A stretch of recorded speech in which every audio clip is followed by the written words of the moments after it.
بسم اللہ الرحمن الرحیم نحمده ونصلی علی رسوله الکریم اما بعد بسم اللہ الرحمن الرحیم۔ عزیز طلبہ، آج ہم ہدایت النحو سبق نمبر 72 شروع کر رہے ہیں۔ اس سبق میں ہم مبنیات کی چوتھی قسم اسماء الافعال سے متعلق پڑھیں گے۔ آج کی اس سبق کا خلاصہ یہ ہے کہ اسماء افعال کی تعریف ہے ہوا کل اسم بمعنی الامر او الماضی، ہر وہ اسم جو وزن امر حاضر معروف یا ماضی کے معنی میں ہو، جیسے حیّل بمعنی ایتی کہ آتو اور شتانہ بمعنی افترقہ کی جدا ہو۔ فائدہ: کبھی اسم فعل فعال کے وزن پر بھی آتا ہے، لیکن وہ فعال کا وزن جو امر حاضر معروف کے معنی میں ہو، جیسے نزال بمعنی انزل۔ یہ فعال کا وزن یہ 4 معنیوں کے لیے استعمال ہوتا ہے، گویا کہ وزن فعال کی 4 قسمیں ہیں۔ پہلی قسم ہے فعال امری، یعنی وہ فعال کا وزن جو امر حاضر معروف کے معنی میں ہو، جیسے نزال بمعنی انزل یا تراک بمعنی اترک۔ دوسری قسم ہے فعال مصدری، یعنی وہ فعال کا وزن جو مصدر کے معنی میں ہو، جیسے فجاری بمعنی الفجور کے ہیں۔ اور تیسری قسم ہے فعال صفتی، یعنی وہ فعال کا وزن جو صفتی معنی کے لیے استعمال ہوتا ہے، جیسے فساقی، یہ فاسقتن کے معنی میں ہے، یعنی کہ گناہگار اور بدکار، یعنی بدکار عورت۔ اور چوتھی قسم ہے فعال عالمی، جو وہ فعال کا وزن جو کسی کا نام ہو، جیسے قطامی، یہ کسی عورت کا نام ہے۔ تو ان چاروں اوزان میں سے فعال امری، یعنی وہ فعال کا وزن جو امر حاضر معروف کے معنی میں ہو، یہ بھی اسماء افعال میں شمار کیا جاتا ہے، اس کو بھی اسماء افعال کے ساتھ ملحق کیا جاتا ہے۔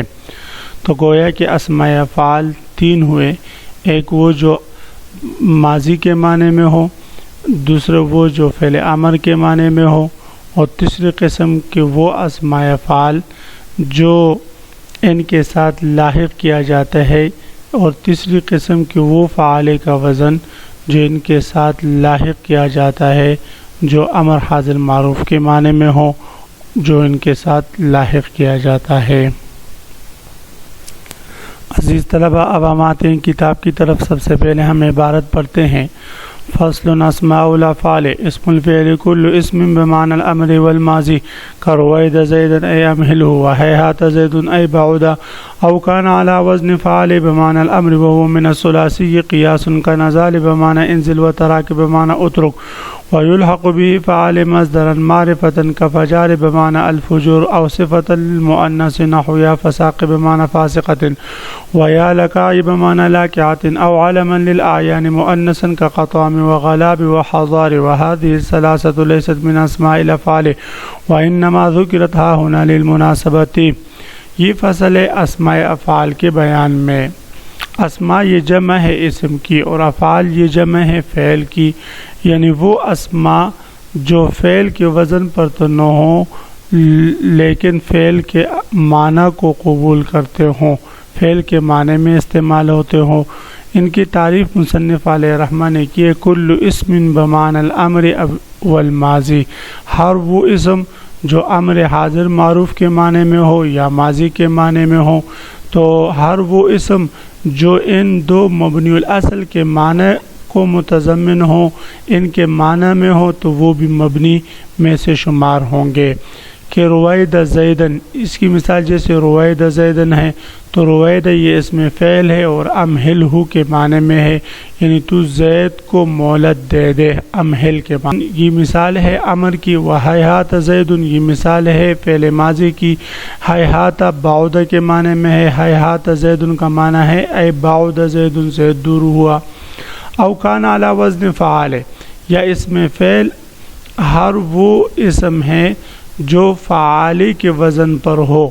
فعال یہ موصوف بمعنی الامر، یہ ظرف مستقر اس سے صفت ہے. ایسے فعال کے وزن پر ہو جو فعال امر کے معنی میں ہو. وہو من الثلاثی قیاس، اور یہ فعال کا وزن اگر ثلاثی سے ہو تو یہ قیاسی ہے، یعنی ہر فعال کا وزن وہ امر کے معنی میں ہوگا اور اس کو ہم اسم فعل کے ساتھ ملحق کریں گے، جیسے نزال بمعنی انزل و ترا کے بمعنی اترکو.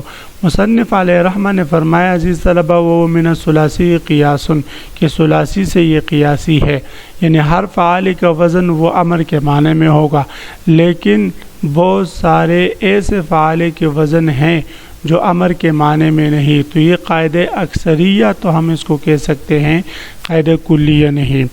وَيُلْحَقُ بِهِ فَعَالٍ مَصْدَرًا مَعْرِفَةً. اب یہاں سے مصنف علیہ رحمہ چونکہ فعالی کے وزن کی بات آئی تو مصنف علیہ رحمہ اب اس وزن فعالی کی مکمل تعارف کروا رہے ہیں، یعنی اس کی مابقی 3 اقسام بھی گنوا رہے ہیں تاکہ طلبہ پر یہ بات واضح ہو جائے کہ ہر فعالی کا وزن امر کے معنی میں نہیں ہوتا.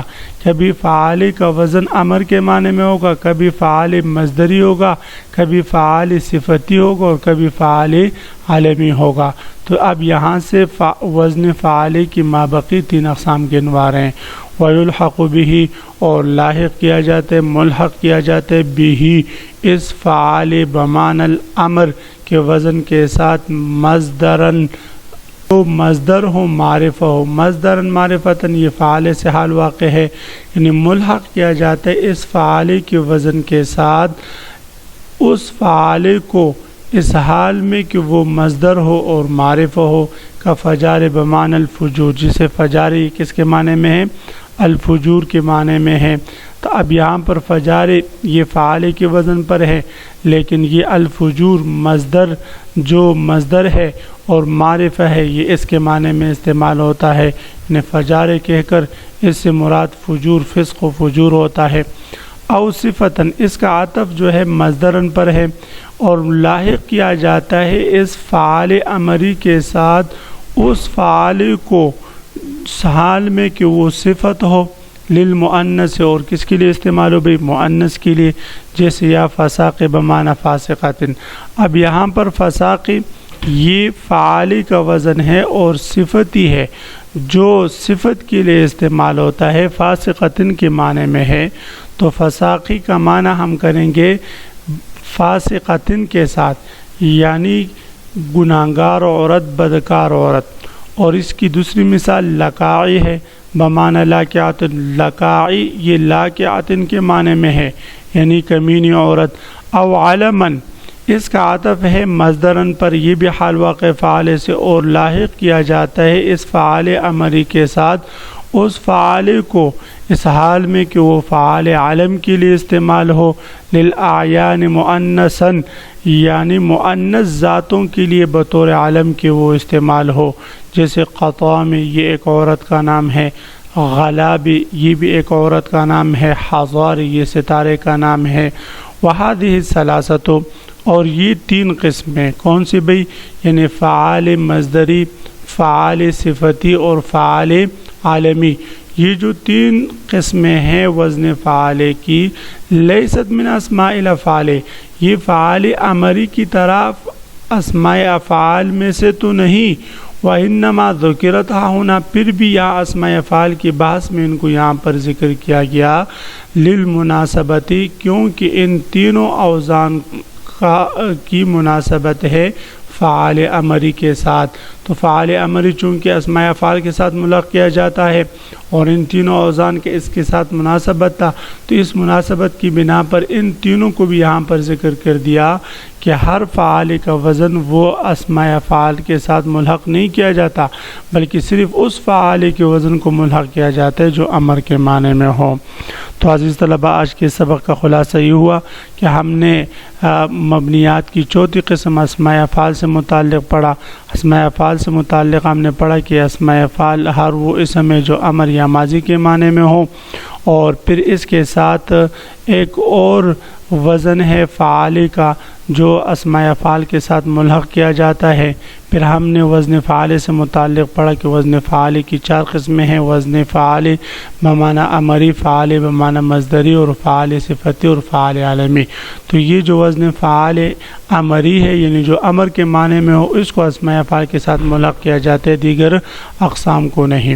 تو عزیز طلبہ، آپ نے اس سبق کو خوب یاد کرنا ہے اور اسماء افعال کی تعریف اور اسماء افعال کی ان تینوں قسموں سے متعلق انشاءاللہ کل اگلے سبق میں آپ سے سنوں گا۔ وآخر دعوانا ان الحمد للہ رب العالمین۔